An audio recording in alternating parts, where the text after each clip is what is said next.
দীর্ঘ ১৭ বছরের একটি শূন্যস্থান পূরণ হতে যাচ্ছে ২৫ ডিসেম্বর। প্রায় ২ দশক পর নিজ দেশের মাটিতে পা রাখছেন বিএনপির নির্বাসিত ভারপ্রাপ্ত চেয়ারম্যান তারেক রহমান। প্রশাসনিক দিক থেকে তার এই প্রত্যাবর্তন ঢাকার জন্য মোটামুটি একটি অগ্নিপরীক্ষার মতোই। সবার আগে আসি স্কেডিউলে। ২৪ তারিখ লন্ডন সময় সন্ধ্যা ৬:৩০টায় তিনি হিথ্রো এয়ারপোর্ট থেকে রওনা দিচ্ছেন। বাংলাদেশ বিমানের জাতীয় পতাকাবাহী BG-202 ড্রিমলাইনার ফ্লাইট তাকে বহন করবে।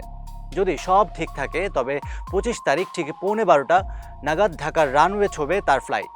তবে বিভিন্ন সূত্রে শোনা যাচ্ছে ফ্লাইটটি ঢাকা আসার আগে সিলেটে ছোট একটি বিরতি দিতে পারে। সেখানকার নেতাকর্মীদের সঙ্গে ছোট্ট সাক্ষাৎ শেষে রওনা করবেন ঢাকার এয়ারপোর্টের দিকে। বিমানবন্দর থেকে তিনি কিন্তু সরাসরি বাড়িতে যাচ্ছেন না, তিনি যাবেন ৩০০ ফিট অর্থাৎ পূর্বাচল এক্সপ্রেসওয়েতে। সেখানে বিশাল এক গণসংবর্ধনায় তারেক রহমানকে অফিসিয়ালি দেশের রাজনৈতিক মাঠে বরণ করে নেবেন বিএনপির দায়িত্বশীলরা। একটু ভাবুন, বিমানবন্দর থেকে ৩০০ ফিট এইটুকু রাস্তা পার হতে ওই দিন কত সময় লাগতে পারে। একটু আতঙ্কিত লাগলেও ভরসার বিষয়ে বিএনপির নিজস্ব নিরাপত্তা টিমের সঙ্গে যোগ দেবে দেশের অন্যান্য নিরাপত্তা বাহিনীরাও। সেখানে ভাষণ শেষ করে তিনি যাবেন এভারকেয়ার হাসপাতালে তার অসুস্থ মাকে দেখতে। আর সবশেষে তার গন্তব্য হবে গুলশানের ফিরোজায়। এখন প্রশ্ন হলো, নিরাপত্তা ব্যবস্থা কেমন হবে? এটাকে আমরা বলছি ট্রিপল চ্যালেঞ্জ। প্রথমত ক্রাউড কন্ট্রোল। লক্ষ লক্ষ মানুষের ভিড়ে পদপিষ্ট হওয়ার মতো পরিস্থিতি সামলানোই হবে পুলিশের প্রধান কাজ। দ্বিতীয়ত নাশকতার ভয়। এত বড় জমায়েত সবসময় একটা রিস্ক।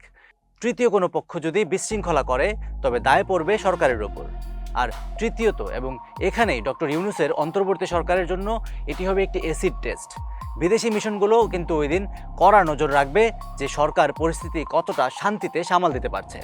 ট্রাফিক নিয়ে আর কি বলবো, উত্তরা বিমানবন্দর সড়ক, কুড়িল বিশ্ব রোড আর ৩০০ ফিট এই এলাকাগুলো ওই দিন মানচিত্র থেকে কার্যত হারায় যাবে।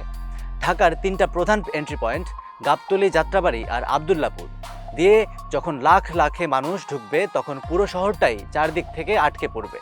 তাই ফ্র্যাঙ্কলি বলছি, ২৫ তারিখ যদি আপনার খুব জরুরি কোনো কাজ না থাকে তবে ঘর থেকে বের না হওয়াই বুদ্ধিমানের কাজ হবে।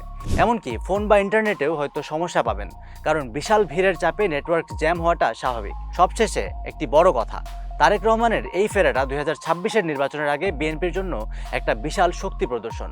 আর দিল্লির নজর থাকবে তারেক রহমানের প্রতিটি শব্দের উপর। তার প্রথম ভাষণ থেকেই বোঝা যাবে আগামী দিনে দিল্লির সাথে ঢাকার সম্পর্ক কোন দিকে মোড় নিচ্ছে। সব মিলিয়ে ২৫ ডিসেম্বর শুধু একটি তারিখ নয়, এটি বাংলাদেশের আগামীর রাজনীতির একটি নতুন অধ্যায়। ঢাকা কি এই চাপ নিতে পারবে? সময় গড়ালেই সেই উত্তর হয়তো পেয়ে যাব। তার আগে আমাদের অ্যানালিটিক্স আর কন্টেন্ট নিয়ে যে কোনো মন্তব্য রাখুন আমাদের কমেন্টের ঘরে।